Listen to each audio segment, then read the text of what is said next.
Ciao, benvenuti alla sesta pillolina dell'estate. Sono qui a casa di Marco a Nizza, lui è... Beh, io insegno PNL, ipnosi e anche varie tecniche. Insegno anche concetti di presenza, che è un concetto molto importante per l'argomento di cui vogliamo parlare oggi, che sono le sincronicità. Sì, difatti oggi volevamo proprio parlare delle sincronicità, perché è una sincronicità, un insieme di sincronicità che mi ha portato a Nizza parecchi anni fa. E cos'è la sincronicità? È la capacità di saper cogliere quelle che tanti chiamano casualità. Quante volte è successo di pensare, non so se ti è mai capitato Marco, di pensare intensamente a una persona che da anni magari che non senti e poi quella persona ti telefona?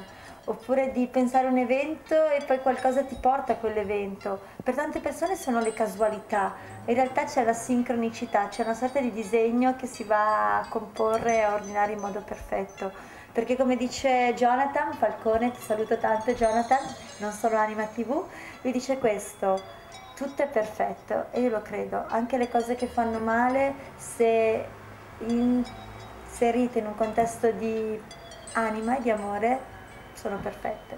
E la fisica quantistica spiega questo, Marco, vero? Sì, beh, tutto è connesso, sotto un certo punto di vista ogni cosa è intimamente connessa con tutto l'universo, quindi più noi siamo presenti, più noi facciamo attenzione alla nostra connessione con noi stessi e con l'universo, più sotto un certo punto di vista le sincronicità possono succedere. E quindi la riflessione di oggi per voi è: qual è la sincronicità che posso imparare a cogliere oggi?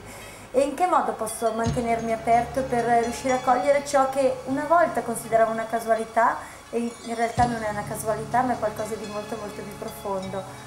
Qual è la sincronicità che oggi potrò scoprire? Io ti ringrazio tanto, da Nizza con Marco è tutto e buona sincronicità a tutti. A presto.